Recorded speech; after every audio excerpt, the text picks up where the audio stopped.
Greetings, loved ones. If you have just discovered that your child, or a child you care about, has been sexually abused, it may feel like your world is falling apart. But I want you to know there is hope. Other caring adults, they've been where you are. And today we continue our series on caring for sexually abused children, discussing responding to sexual behaviors in children.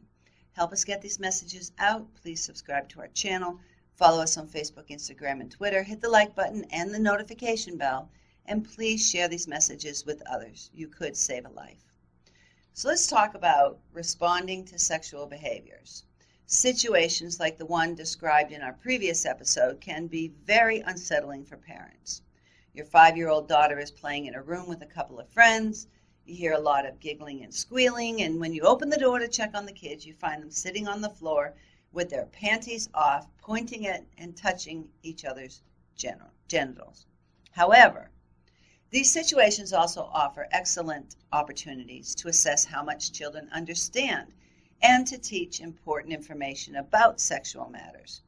The first step is to try to figure out what actually happened. To do this, it's really important to stay calm. Staying calm will allow you to make clear decisions about what you say and or do, rather than acting on strong emotions that might frighten the children. To remain composed, try taking a long, deep breath, counting to 10, or even closing the door and stepping away for a couple of minutes before saying anything. In the case described earlier, a parent might calmly tell the children that it's time to get dressed and then ask each child to go to a different room in the house. After taking a few moments to collect your thoughts and maybe to consult with a spouse or partner if you're feeling unsettled, the parent could then talk to each child one-on-one. When talking to children about sexual behaviors, it's important to maintain a calm and even tone of voice and to ask open-ended questions as much as possible so the children can tell what happened in their own words rather than just answering yes or no. So in this case, a parent might ask each child, "Hey, what were you guys doing?" Or, "How did you get that idea?" Or, "How did you learn about this?" And then you can ask, "How did you feel about doing it?" In the earlier scenario, all of the children involved were about the same age. They had been playmates for some time, and they seemed to be enjoying their game.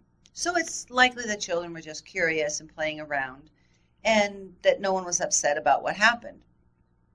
But if you encounter a situation where the children are a little embarrassed but otherwise not distressed, this can present an ideal opportunity for teaching the children about healthy boundaries and rules about sexual behavior.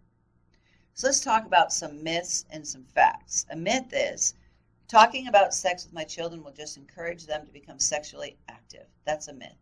The fact is, in a survey of American teens, 9 out of 10 teens said it would be easier to delay sexual activity and prevent unwanted pregnancy if they were able to have more open, honest conversations with their parents on these topics.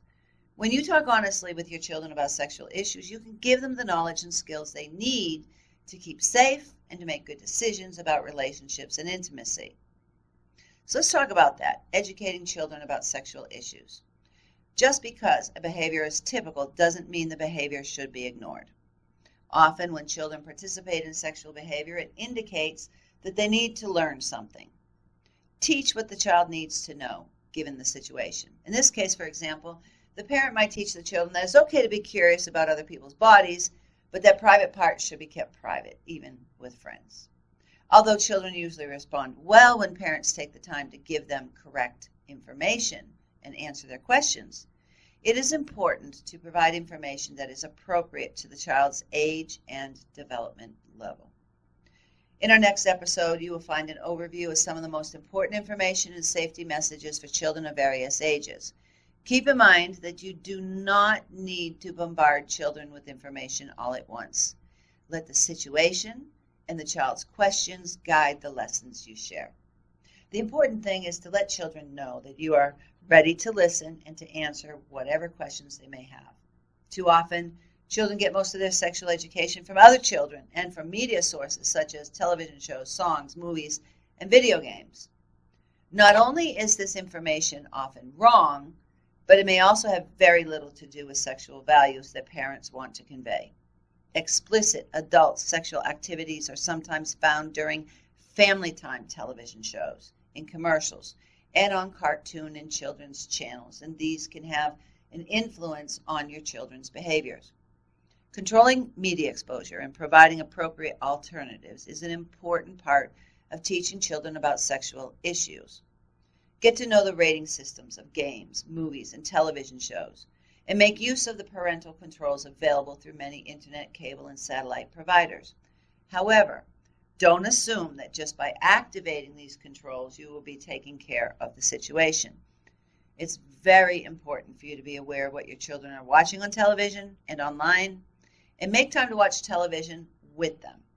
When appropriate, you can use this time as a springboard to talk about sexual or relationship issues, and to help children develop the skills to make healthy decisions about their behavior and relationships. According to the CDC, over half of all children in the world, that's 1 billion children ages 2 to 17, experience violence every year. The question is not if you'll encounter a victim of violence. The question before God is, what will you do when you do encounter them? You could be the person who saves a life. Micah 6:8 says, He has showed you, O man, what is good. And what does the Lord require of you? To do justice, love mercy, and walk humbly with your God. You are called. We are all called to be champions for justice. If you're a victim, I want you to know there is a way out. It is not your fault. Abuse is not love, and most of all, I want you to know you are not alone. If you're suffering violence, reach out to someone today.